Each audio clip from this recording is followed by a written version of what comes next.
everyone, it's Miss Wallace here. This week we have asked you to look at simple, compound and complex sentences and write them to do with the video we have asked you to watch. Okay, so today I thought I would come on and help you identify what a simple, a compound and a complex sentence is and have a go at writing some about the video. So first of all, just to give you a bit of an idea of how I'm going to colour coordinate my sentences to make it easier for you. Nouns are going to be in pink, and a noun is a person, place or thing.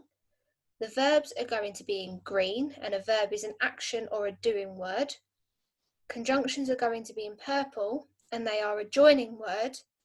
And subordinate clauses are going to be underlined. Now, subordinate clause is part of a sentence that doesn't make sense on its own, and I will go into a little bit more detail about that a bit later. So first of all, we have asked you to complete some simple sentences.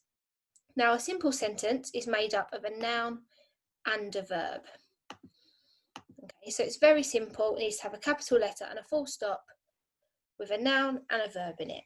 Okay, so I'm going to write mine about the video, and I'm going to write mine like this. The chameleon, which is my noun, changed colour, full stop.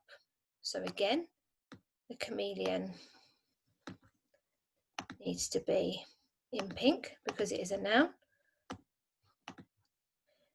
And changed needs to be in green because it is a verb. And we have a capital letter and a full stop. There you have a simple sentence. Moving on to a compound sentence then. So a compound sentence is made up of a main clause, a conjunction, and then another main clause. So a main clause is a sentence, okay? It makes sense on its own, it can stand alone, and we're going to put two of those together, and we're going to add a conjunction in the middle to join them together. Okay, so starting off this time, I'm going to write about the video at 2 minutes 45. So if you want to go back and have a look, this is at 2 minutes 45. So, the bear sat on Toki's head. That's a simple sentence. It makes sense on its own, okay? Now I'm going to put my conjunction in, whilst. Okay, now this means that something is happening at the same time. So the bear sat on Toki's head whilst the chameleon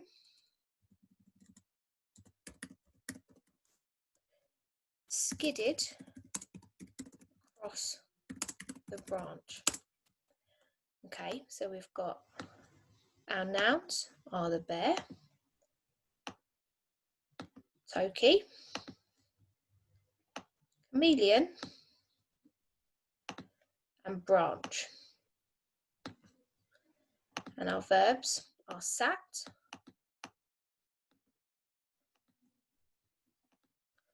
and skidded. Now I decided to use skidded instead of walked or ran because I thought I really am describing exactly what that chameleon is doing. If you watch the video, it almost looks like he's skidding across the branch to get away quickly. Okay, and here I have got my conjunction. So I have got a simple sentence, a conjunction, and then a simple sentence brought together to make a compound sentence. Okay, so moving on to a complex sentence. Now a complex sentence is slightly trickier, but I'm sure you'll be absolutely fine. Complex sentence is made up of a main clause, a conjunction, and then a subordinate clause. So subordinate clause is part of a sentence because it cannot stand alone. It doesn't make sense on its own without the main clause. Okay, so I'll show you what I mean by that. So first of all, I'm going to be writing about the beginning of the video. Okay, when Toki first meets the chameleon and he starts communicating with them. So, make this black for you so you can see it. Toki communicated with the chameleon despite being frightened.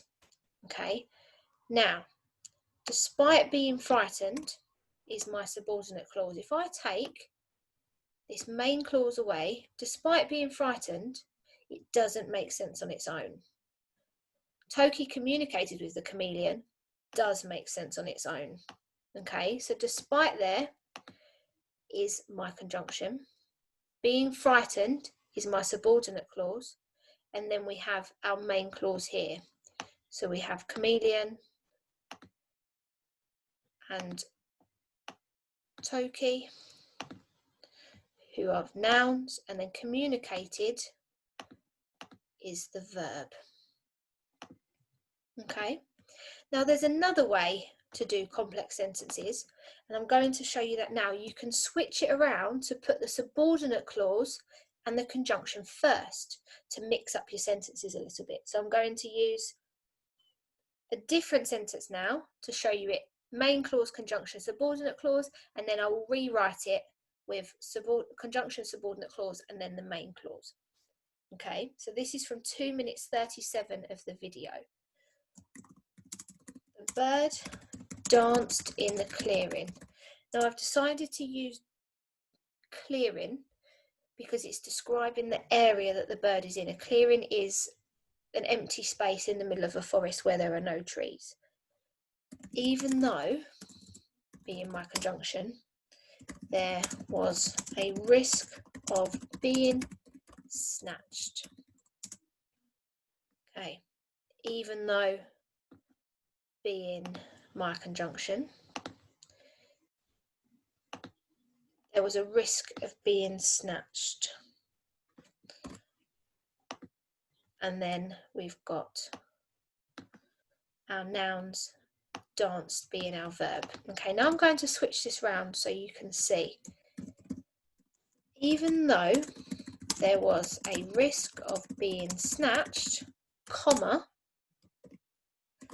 the bird danced in the clearing. Okay, so you can see if you put the subordinate clause and the conjunction at the beginning, end that with a comma and then follow it with your main clause. And it gives you a different way to write your sentences to keep those readers interested, because they don't want to read the same types of sentences over and over again. Hopefully that has been helpful for you, and I hope you enjoy the video, and I hope you enjoy writing your sentences. I will see you all soon.